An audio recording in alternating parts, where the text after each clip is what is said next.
నమస్తే. ఏబిఎన్ ఆంధ్రజ్యోతికి స్వాగతం. నేను మీ ఎన్ఎస్ఆర్. ప్రస్తుతం మనతో పాటు వరుణ్ తేజ్ గారు, రితికా నాయక్ ఉన్నారు. నిజానికి అటు ఇండియా, కొరియాకి మధ్య ఒక అవినాభావ సంబంధం ఉంది. సినిమాలే ఈ కల్చరల్ బాండింగ్‌కు నిదర్శనంగా కూడా మనం చెప్పుకోవచ్చు. ఈ నేపథ్యంలో వీళ్ళిద్దరూ యాక్ట్ చేసిన 'కొరియన్ కనకరాజు' సినిమా వచ్చే నెల 7వ తారీఖు ఆడియన్స్ ముందు రాబోతుంది. మరి కొరియాకు మన ఈ సినిమాకున్న సంబంధం ఏంటి? అసలు ఈ సినిమా గురించి వీళ్ళిద్దరు ఏం చెప్తారో ఇప్పుడు వాళ్ళని అడిగి తెలుసుకుందాం. నమస్తే అండి. నమస్తే. ట్రైలర్ చాలా బాగుంది sir. Thank you so much. యాక్చువల్గా వన్స్ ట్రైలర్ వచ్చిన తర్వాత సినిమా మీద అంచనాలు అనేవి పెరిగాయని చెప్పుకోవచ్చు. Yeah. సో రిలీజ్ కూడా దగ్గర పడుతుంది.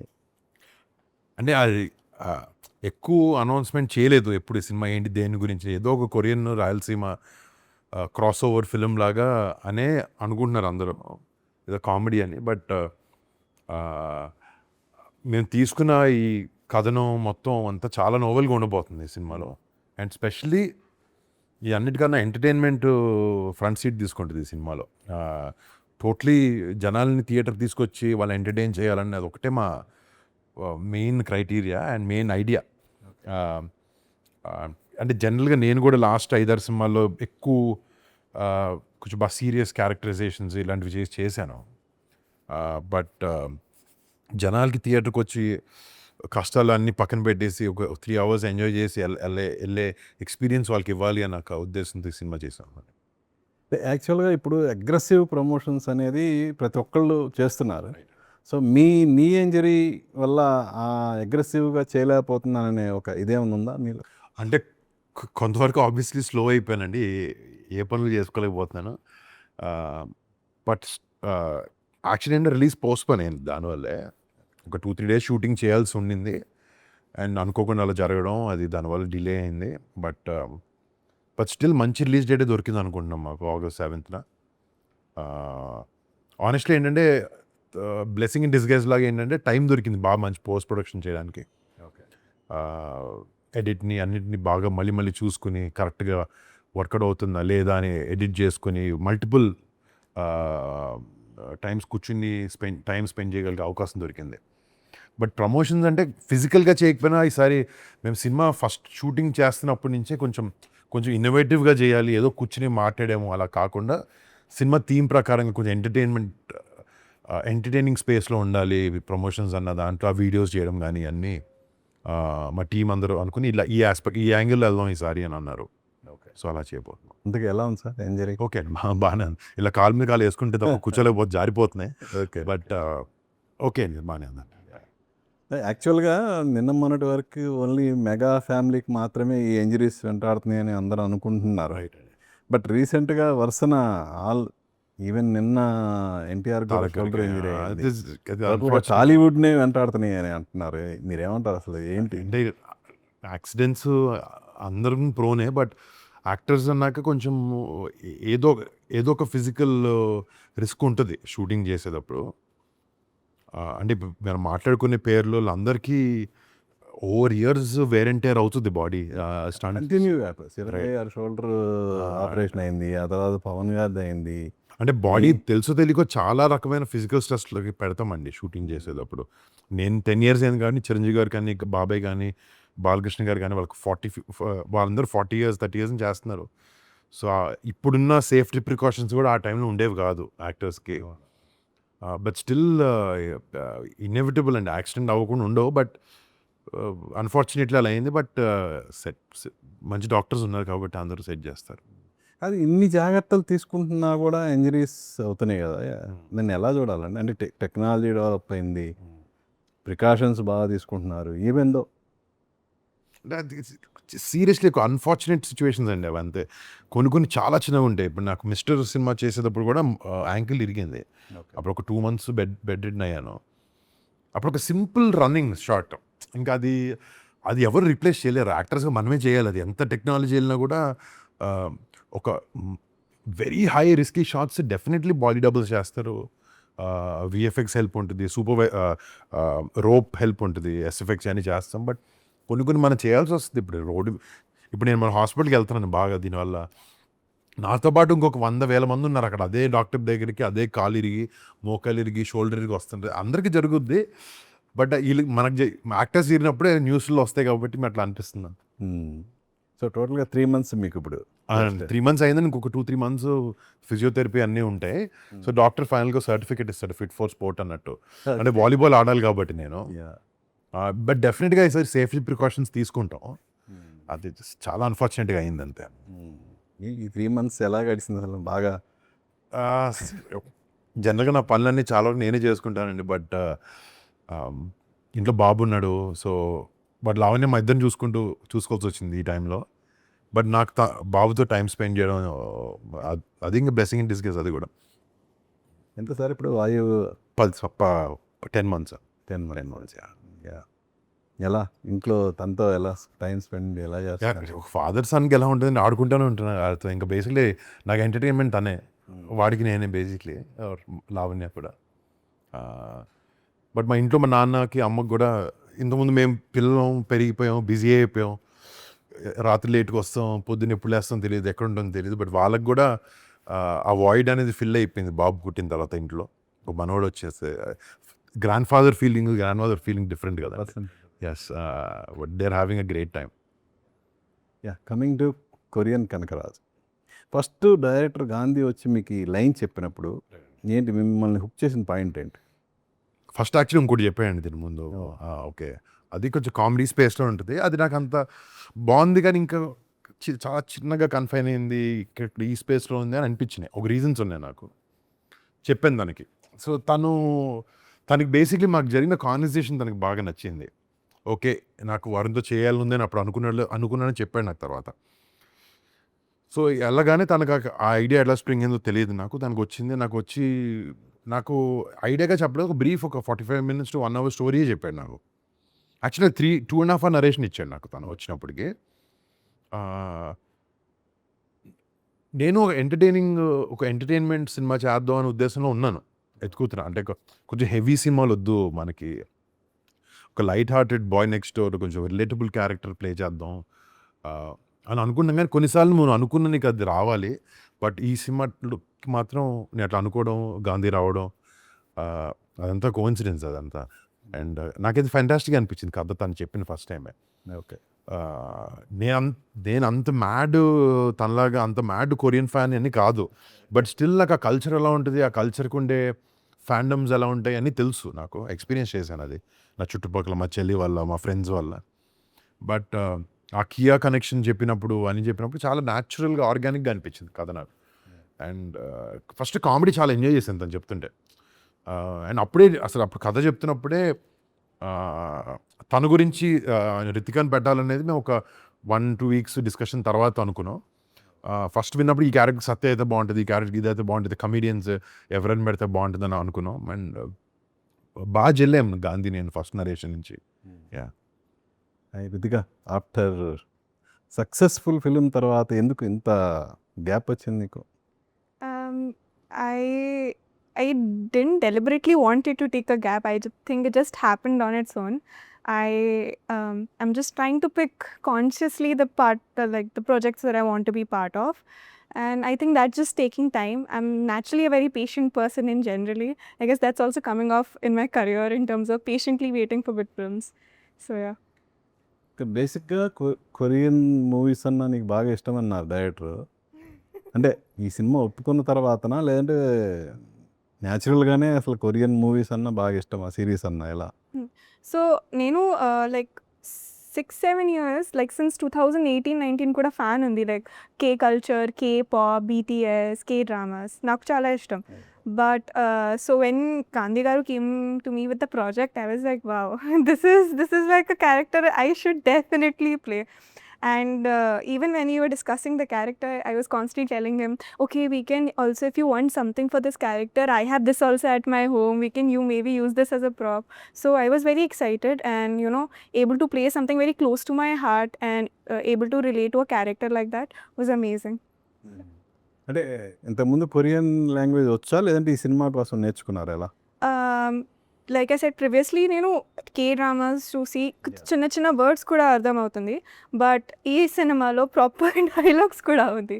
So there it was little difficult, otherwise I don't thinks I would have spoken Korean. Okay. మాట్లాడేదండి కొరియన్ బాగా ఎక్కువ మాట్లాడుతుంది. మరి మీ సంగతి ఏంటి? నాకు అసలు రాదండి. ఒక ఏజ్ తర్వాత కొత్త భాషలు నేర్చుకోవడం కూడా కొంచెం కష్టంగా ఉంటుంది.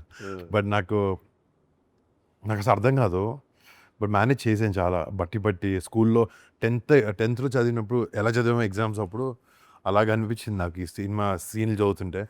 అంటే తలతోక కూడా అర్థమయ్యేది కాదు. ఒకవేళ హిందీ చేశాను ఒక సినిమాలో నేను, అప్పుడు అట్లీస్ట్ నాకు హిందీ అంతగా బాగా రాకపోయినా మీనింగ్, స్టార్ట్ వర్డ్కి మీనింగ్, ఎండ్ వర్డ్కి మీనింగ్ అన్నీ తెలుసు. సో ఆ పదం పలికేటప్పుడు ఆటోమేటిక్గా ఏం ఎక్స్ప్రెషన్ ఇవ్వాలనేది ఒక ఐడియా ఉంటుంది. తమిళ్ అయినా, మలయాళం అయినా, కన్నడ అయినా కొంచెం వరకు అర్థం అవుతుంది. బట్ కొన్ని వేల కిలోమీటర్ దూరం తీసుకెళ్ళి కొరియన్ లాంగ్వేజ్ అనమండి, అసలు నాకు ఎట్లా స్టార్ట్ చేయాలి, ఎలా ఎండ్ చేయాలి ఏమీ అర్థమయ్యేది కాదు. ప్లస్ వాళ్ళ యాక్సెంట్ కూడా చాలా డిఫరెంట్గా ఉంటుంది. వాళ్ళ పదాలు లాగే విధానం కానీ అన్నీ కొంతవరకు ఆబ్వియస్లీ చూశాను. ఎక్స్ప్రెషన్ కూడా పలకాలి కాబట్టి అట్లాగా. మాకు ఒక ఆన్సెట్ కొరియన్ షూట్ చేసేటప్పుడు, కొరియన్ పార్ట్ షూట్ చేసేటప్పుడు ఆన్సెట్ ఆ లాంగ్వేజ్ తెలిసిన వాళ్ళు కానీ కొంతమంది యాక్టర్స్ కానీ ఉన్నారు, వాళ్ళు బాగా హెల్ప్ చేశారు. వాళ్ళ పార్ట్ యాక్టింగ్ని పక్కన పెట్టేసినా కూడా సీన్ మాది కానప్పుడు పక్కకి తీసుకెళ్ళి పెన్ పేపర్లు తీసుకొని ఇది ఎలా చేయాలి, దీని మీనింగ్ ఏంటి. ఎందుకంటే సినిమాలో కూడా ఏంటంటే మొత్తం కొరియన్ వేసినా కూడా జనాలకి అర్థం కాకపోవచ్చు. ఆబ్వియస్లీ అర్థం కాదు. ఎలా మేనేజ్ చేశారు? కొంచెం చదివి కొంచెం వెనకాల పెట్టుకుని కొంచెం పుష్ చేసి, సినిమాలో ఏంటంటే చాలా వరకు సెకండ్ హాఫ్లో ఎప్పుడైతే మెయిన్ కథ కొరియన్ వరల్డ్లోకి వెళ్తామో అప్పుడు నా క్యారెక్టర్ కొరియన్ మాట్లాడుతుంది, వేరే క్యారెక్టర్స్ చాలామంది కొరియన్ కల్చర్ అంతా ఉంటుంది అక్కడ. సబ్ టైటిల్స్ వేయలేము మనం సినిమాలో, ఎందుకంటే సబ్ టైటిల్స్ చదవడం కూడా కొంచెం అంత ఈజీ డిఫికల్ట్ థింగ్. ప్లస్ ఆ ఎక్స్పీరియన్స్ అంత బాగుంటుంది అని అనిపిస్తుంది. సో బ్యాక్గ్రౌండ్లో కొరియన్ వాయిస్ వచ్చినా కూడా దాని మీద తెలుగు లాంగ్వేజ్ వస్తుంది. అది ఆబ్వియస్లీ ఫర్ అండర్స్టాండింగ్ కోసం అది మేము తీసుకున్న డెసిషన్. అది దాన్ని బ్యాలెన్స్ చేయాలి. ఒక డబ్బింగ్ సినిమాలో వినపడకూడదు, అది కూడా ఒక పెద్ద టాస్కే అండి. యాక్చువల్గా హారర్ మూవీస్కి అంటే కంప్లీట్ హారర్ ఉంటుంది, లేదంటే కంప్లీట్గా ఎంటర్టైన్మెంట్ వేలో ఉంటుంది. బట్ ఇందులో అటు ఎంటర్టైన్మెంట్ ఉంటూ యాక్షన్ కూడా ఉంది కదా. రైట్ అండి. సో ఎలా దాన్ని బ్లెండ్ చేశారు? ఎలా అంటే అది ఆ కథనం ఏదైతే ఎంచుకున్నామో, అంటే కొరియన్ కల్చర్లో చాలా ఉంటాయి. మేము కొరియర్ గ్యాంగ్స్టర్ వరల్డ్, లేకపోతే వాళ్ళ అండర్ వరల్డ్ ఎలా ఉంటుందో అది కూడా ఎక్స్ప్లోర్ చేసాం ఈ సినిమాలో. సో అది ఎక్స్ప్లోర్ చేయడం వల్ల యాక్షన్ వచ్చింది సినిమాకి. ప్లస్ ఈ కనకరాజు అనే క్యారెక్టర్ కూడా కొంచెం మాస్గా ఊర్లో గొడవలు పడి ఊరికి అందరి మీద చేతులు వేసుకునే క్యారెక్టర్ అనమాట. ఎక్కడో ఒక సిమిలారిటీస్ ఉంటాయి రెండు క్యారెక్టర్స్కి సినిమాలో. అంటే హారర్ కామెడీ అని మీరు చెప్పినట్టు సీరియస్ హారర్ ఒకటి, out and out comedy film ఒకటి. బట్ ఈ రెండు ఫ్యూజన్ అయిన సినిమాలు చాలా వచ్చినాయి మనకి హారర్ కామెడీ స్పేస్లో. తెలుగులోనే చాలా సినిమాలు ఉన్నాయి. బట్ అదొక ప్రూవ్డ్ జానర్ అండి, అది అందరు జనాలు యాక్సెప్ట్ చేసిన జానర్. అది మేము ఏదో సేఫ్ ఆడాలని కాదు, కానీ మాకు వచ్చిన ఐడియా నుంచి ఈ స్పేస్లో చేస్తే సినిమా బాగుంటుంది అని. అంటే డెఫినెట్గా కొంతసేపు భయపెడతాం లైట్గా, ఒక సైడ్ నవ్విపిస్తాం, ఇంకో సైడ్ యాక్షన్తో మెస్మరైజ్ చేస్తాం జనాల్ని. సో ఇదంతా సినిమాలో చూపించే అవకాశం దొరికింది మాకు స్క్రిప్ట్ వాళ్ళు. ఓకే. సో ఇన్ని సంవత్సరాలకి మీ హైట్కి మ్యాచ్ చేయదగ్గ హీరోయిన్ దొరికిందండి. Sorry? You're very tall. No, you are very tall. He's telling I am- finally I found some actress who's tall. He's saying I am 5'6". I don't think so. 5'6" పొడిగా అండి, అంటే జనరల్గా జనరల్ పొడిగా. ఎవరైనా నీ పక్కన కొంచెం షార్ట్గా Even if I am tall, ఆ ఫోటోలో is looking same as my height. I think it was the ముందు నడుస్తుంది, camera. కిలోమీటర్ ముందు నడుస్తుంది కదా. I think even after me being slightly taller than normal, but I still needed 2 apple boxes to have a face-to-face scene. But height అదే thing కాదులేండి. క్యాజువల్గా చెప్పాను. Yeah, అంటే కొరియా వెళ్ళి అక్కడ షూట్ చేసేటప్పుడు ఫుడ్కి బాగా ఇబ్బంది పడ్డాం అన్నారు కదా. రైట్. ఎలా మేనేజ్ చేశారు ఏంటి అసలు? బట్ లాంగ్వేజ్ది పెద్ద ఇష్యూ అండి అక్కడ. నావిగేషన్ కానీ అక్కడ తిరగాలన్నా కూడా, ఆబ్వియస్లీ షూటింగ్ అప్పుడు స్టాఫ్ టీం అందరూ ఉంటారు కాబట్టి నావిగేషన్ ప్రాబ్లం రాలేదు. బట్ లాంగ్వేజ్ ఇష్యూ పెద్దదే. బేసిక్లీ అక్కడ లోకల్ టీంలో లాంగ్వేజ్ అర్థమయ్యే వాళ్ళు కొంతమంది పెట్టుకున్నాం, వాళ్ళు మమ్మల్ని కమ్యూనికేషన్ చేయడానికి, ట్రాన్స్లేట్ చేయడానికి అన్నిటికీ. బట్ కొరియన్ ఆర్టిస్టులు కూడా మీ సినిమాలో ఉండటం ప్లస్సే కదా. అంటే లక్కీ అండ్ ఫస్ట్ వాళ్ళు కరెక్ట్ మేము ఫస్ట్ కజకిస్తాన్లో షూట్ చేసాం. సో అది ఇంకో భాష. సో అక్కడ వాళ్ళకి అక్కడ కొరియన్ వాళ్ళకి ఆ భాష అర్థం కాదు, మాకు ఆ భాష అర్థం కాదు, మా కొరియన్ వాళ్ళు మాట్లాడే కొరియన్ అర్థం కాదు, వాళ్ళకి మేము మాట్లాడే తెలుగు అర్థం కాదు. సో ఈ కన్ఫ్యూజన్లోనే ఏదోలాగా మేనేజ్ చేసుకుని షూటింగ్ ఫినిష్ చేసాం. ఇప్పుడు ఒకరోజు ఒక సీన్ ఉంటుంది, గాంధీకి ఒక కొరియన్ యాక్టర్ వర్క్ చాలా నచ్చింది. రాత్రి మేము షూటింగ్ అయిపోయిన తర్వాత కింద రెస్టారెంట్లో కూర్చుని డిన్నర్ చేసేటప్పుడు వాడిని పొగుడుతూ తెలుగులో మాట్లాడుతూ ఉంటాడు. వాడికి ఏం అర్థం కాదు వాడు చెప్పేది, గాంధీకి ఆ భాష అర్థం కాదు. సో ఇలాంటి ఫన్నీ ఇన్సిడెంట్స్ చాలా అయినాయి సినిమాలో. రే బోరా ఎలా చేసావురా ఇట్లా, నువ్వు బాగా చేసావు, అసలు ఎలా చేసావు, నీకు ఎలా అర్థమైంది ఇలా చేయాలని చెప్పి ఇలా మాడుతుంటే వాడు yeah yeah yeah yeah yeah అంటూ ఉంటాడు. జనరల్గా ట్రాన్స్లేటర్స్ ఉంటారు కదా. ఉంటారు. ఇది ఈవినింగ్ షూట్ అయిపోయిన తర్వాత కాబట్టి ఎవరు లేరు. ఆయనకి అప్పుడు కూడా యూలియా అని ఒక అమ్మాయి ఉన్నారు ఈ ట్రాన్స్లేషన్ చేయడం, ట్రాన్స్లేటర్గా ఉండడానికి. బట్ అది చూసినప్పుడు చాలా ఫనీగా అనిపించేది అది. బట్ దానికన్నా మించిన ఏం కష్టం పెద్ద ఏమో లేవండి. అదే మ్యాక్సిమం అవే ప్రాబ్లమ్స్. లావణ్య గారికి కొరియన్ సినిమాలు ఇష్టమా? తను యాక్చువల్లీ బాగానే చూస్తుందండి. తను టీవీ బాగానే చూస్తుంది. నేను తక్కువగా వచ్చా, బాగా చూస్తారు. రితిగా ఇప్పుడు జనరల్గా అక్కడికి వెళ్ళి మీరందరూ సినిమాలు షూట్ చేస్తున్నారు. మన ఇండియన్స్కి కొరియన్ మూవీస్ అన్నా కొరియన్ సిరీస్ అన్నా బాగా ఇష్టం కదా. సో అక్కడ కొరియన్స్కి మన ఇండియన్ మూవీస్ పట్ల ఉన్న అభిప్రాయం ఏంటి? అసలు ఏమన్నా దాని మీద ఎవరన్నా అక్కడ లోకల్గా మీతో పాటు యాక్ట్ చేసిన వాళ్ళు ఏమన్నా అడిగారా? అంటే మన ఫిల్మ్స్ లాస్ట్ ఒక 4-5 years నుంచే గ్లోబల్ వెళ్ళినాయి కదండి కొన్ని సినిమాలు. I have a lot of friends in Korea and in generally. వెస్టర్న్కి బాగా వెళ్ళింది మన సినిమా, వెస్టర్న్కి యూరోప్స్, ఇంకా ఏషియన్ కంట్రీస్లో పెనిట్రేట్ అవ్వాలనుకుంటున్నాం మనది.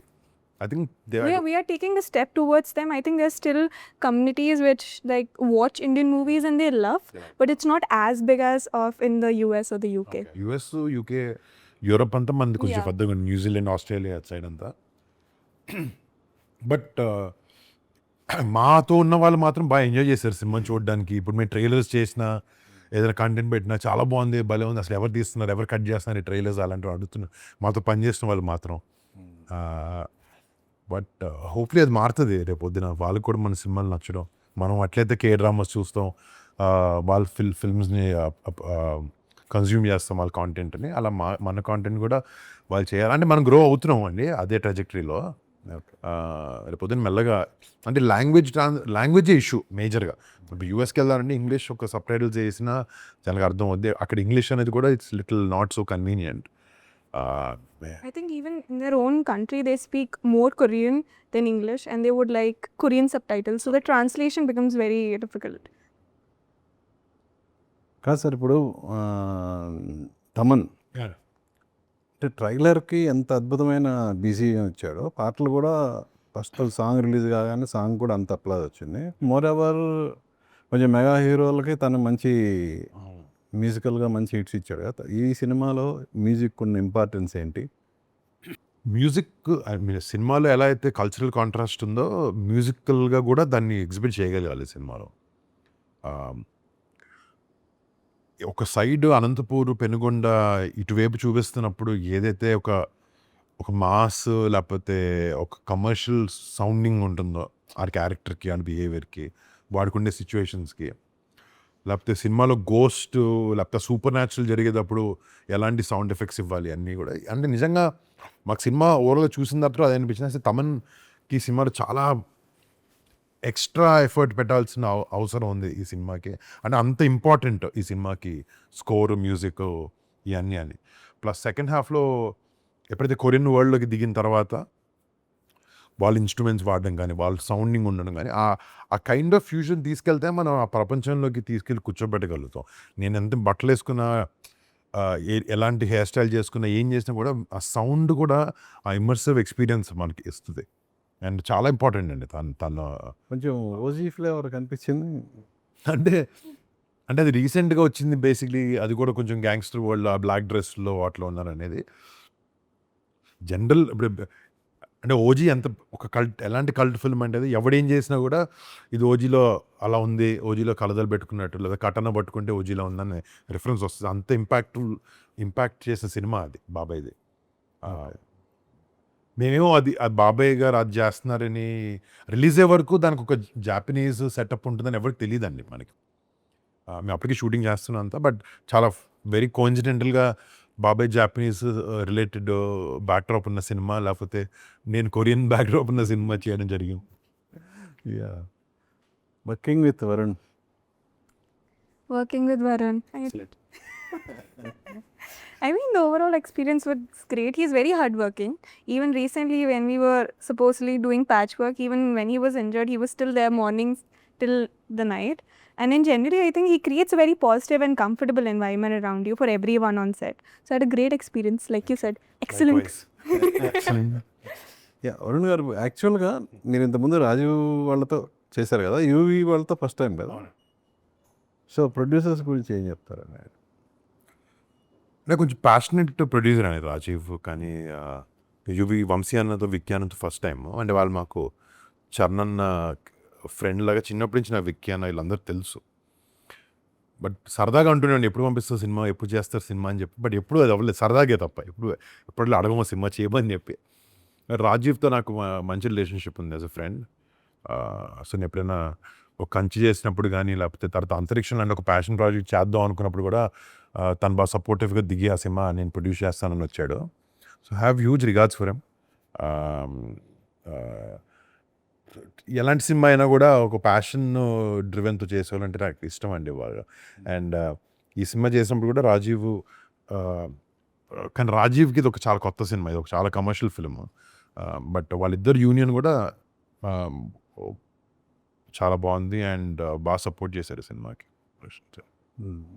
అంటే జనరల్గా మన ఫ్రెండ్స్తో కొంచెం సినిమాలు చేసేటప్పుడు ఆ సినిమా ఇంకా మిగతా సినిమాలతో పోలిస్తే కొంచెం బాగా ఆడాలని కోరుకుంటాం. రైట్ అండి, ఆ ప్రెషర్ డెఫినెట్గా ఉంటుంది. ఎందుకంటే జనరల్గానే మనం ప్రొడ్యూసర్ గురించి ఆలోచిస్తాం, అతని సిచ్యువేషన్ ఎలా ఉంది, సో ఒక సినిమాకి డబ్బులు పోతే ఎలా ఉందో బాధ ఉంటుంది డెఫినెట్గా ఒక యాక్టర్కి. ఫ్రెండ్ అయినప్పుడు ఇంకొంచెం ఎక్కువ ఉంటుంది. బట్ ఇప్పుడు ఈ మధ్య కూడా ఇప్పుడు తనతో మాట్లాడేటప్పుడు we talk about all of this. But మా ఇద్దరికి పెద్ద హిట్ కావాలి యాక్చువల్లీ ఈ సినిమాతో, మా ఇద్దరికి, వంశీ గారికి, అందరికీ, మా టీం మొత్తానికి. అంటే జనరల్గా ఈ మధ్యకాలంలోని ఎక్కువ కాస్ట్ ఫెయిల్యూర్స్ అవుతున్నాయి. సో ఆ రకంగా చూస్తే ఈ సినిమా అంటే అనుకున్న బడ్జెట్లో అయిందా? లక్కీగా ఫస్ట్ నుంచి, అంటే నా లాస్ట్ 2 ఫిల్మ్స్ కూడా కాస్ట్ ఫెయిల్యూర్ అవ్వలేదు, కానీ ఒక 10-20% వరకు అన్నోయింగ్గా పెరిగినాయి కాస్ట్. అది 10-20%, ఒక 5-10% ఒక డీవియేషన్ చాలా కామన్గా ఉంటాయి చాలా సినిమాలో. తర్వాత మాకు అర్థమైందంటే ఓకే మార్కెట్ కరెక్షన్ జరిగింది, ఓకే బడ్జెట్ కంట్రోల్లో చేసుకోవాలి అనే థాట్ ఉండింది మాకు. ఇప్పుడు ఇప్పుడు కొరియానికి హాఫ్ కజాకిస్తాన్లో తీయడానికి కూడా రీజన్ అదే. ఇప్పుడు కొరియాకి వెళ్తే ఒక 10-15 కోట్లు, ఇప్పుడు కజాకిస్తాన్కి వెళ్ళిన తర్వాత అట్లీస్ట్ ఒక 30% డ్రాప్ అవుతుంది. సో ఒక స్మార్ట్ వేలో డైరెక్టర్, ప్రొడక్షన్ అందరూ కలిసి మాట్లాడుకుని అర్థం చేసుకుని ఓకే క్వాలిటీ తగ్గకుండా, ఏది కాంప్రమైజ్ అవ్వకుండా బడ్జెట్లో మనం ఎలా అవుట్పుట్ ఇవ్వగలుగుతాం అని ఆలోచించి బాగా మంచి ప్రీ ప్రొడక్షన్ చేశారు. ఇప్పుడు ఈ cinema number of days 75 days finish చేస్తాం సినిమా. 74-75 డేస్లో. సగం ప్రాబ్లం అదే అండి, extended number of days of shoot, ఇవన్నీ అవేం లేవు మా సినిమాకి వచ్చిన ప్రాబ్లం. యాక్టర్స్ అందరూ బాగా కోఆపరేట్ చేశారు. అండ్ మా డిఓపి చాలా క్విక్గా ఉంటాడు, మనోజ్ అని కొత్త అబ్బాయి అంటే 2-3 సినిమాలు చేశారు. యంగ్ టీమ్, మంచి ఎనర్జీ అయితే ఉంది సెట్లో మాకు ఎవ్రీడే. అంటే జనరల్గా ప్రతి సినిమా కూడా ఆర్టిస్ట్కి ఒక ఎక్స్పీరియన్స్. కరెక్ట్. సో అలా చూసుకుంటే కొరియన్ కనకరాజు అనేది మీకు ఎలాంటి ఎక్స్పీరియన్స్ ఇచ్చింది? అంటే నేను ఇంతకుముందు ఒక యాక్టర్గా ఏంటంటే ఓకే షూటింగ్ రావడం, సెట్కి రావడం, ఒక కథ వినడం, కథలో ఏదన్నా నాకు నచ్చింది అని చెప్పడం. ఒక యాక్టర్ పని బేసిక్గా అక్కడే ఉంటుంది అండి. స్క్రిప్ట్ నచ్చింది, ఓకే నాకు ఏదైనా ఇన్పుట్స్ ఉంటే ఒక 2-3 చెప్తాం, సెట్కి వస్తాం, ఈ క్యారెక్టర్ ఎలా ప్లే చేయాలనుకున్నాం, మార్నింగ్ నుంచి నైట్ వరకు డైలాగ్స్ నేర్చుకుంటూ ఆ క్యారెక్టర్కి ఎంతవరకు మనం ఎఫర్ట్ పెట్టగలుగుతాం చేసి వెనక్కి వచ్చేయడం వరకే, డబ్బింగ్ చెప్పడం వరకే, ప్రమోషన్ చేయడం వరకే ఒక యాక్టర్ పని. బట్ ఈ సినిమాకి వచ్చినప్పటికి ఏంటంటే నేను పాస్ట్ ఎక్స్పీరియన్సెస్ వల్ల, దీనివల్ల నేను అర్థమైంది ఏంటంటే మన సినిమాని దగ్గరుండి మనమే చూసుకోవాలి. లైక్ అంటే ఎవరి మీద నమ్మకం తక్కువ ఉందని కాదండి, బట్ మనమే దగ్గరుండి మైక్రో మేనేజ్ చేయాలి అని అనిపించింది నాకు ఈ సినిమాతో. సో డైరెక్టర్ చాలా ఓపెన్ ఆ విషయంలో. నేను Gandhi literally every alternative day night కూర్చుంటాం, ఒక గంట 2 గంటలు 3 గంటలు మాట్లాడుకోవడానికి సినిమా గురించి. రాజీవ్ నేను ఎవ్రీడే ఒక గంట సేపు ఫోన్లో మాట్లాడుకున్నాం, ఈ జర్నీ మాత్రం నేను చెప్తున్నాను. సో అందరము చిన్న తప్పు కూడా జరగకూడదు అన్న ఉద్దేశంతో బాగా ట్రావెల్ చేసాం ఈ సినిమాలో. బట్ ఎవ్రీ ఆస్పెక్ట్, చిన్న పోస్టర్ దగ్గర నుంచి అవనండి, ట్రైలర్ ఎడిట్ నుంచి, ట్రైలర్ కట్ దగ్గర నుంచి, మ్యూజిక్ గురించి. ఇప్పుడు నిన్న రాత్రి కూడా మేము తమ్ముని దగ్గర కూర్చొని ఎలా ఉంది అందరం గ్రూప్గా, నేను వంశీ అన్న గాంధీ వెళ్ళి కూర్చోవడం. జనరల్గా వెళ్ళను మామూలుగా ఇంతకుముందు నేను, అంటే మన స్పేస్ కాదు అనే ఒక రెస్పెక్ట్ ఇస్తాను కానీ. బట్ ఇప్పుడు ఏంటంటే మేము అలా పని చేయలేదు, మా ఈక్వేషన్ డిఫరెంట్గా ఉండింది ఈ పర్టిక్యులర్ టీంకి మాత్రం. సో దగ్గరుండి చూడడం ఎక్కువ. అంటే జనరల్గా ఎస్, ప్రీవియస్ ఫిల్మ్స్ కొంచెం డిసప్పాయింట్ చేసినప్పుడు ఎంతో కొంత లోలో ఉంటాం.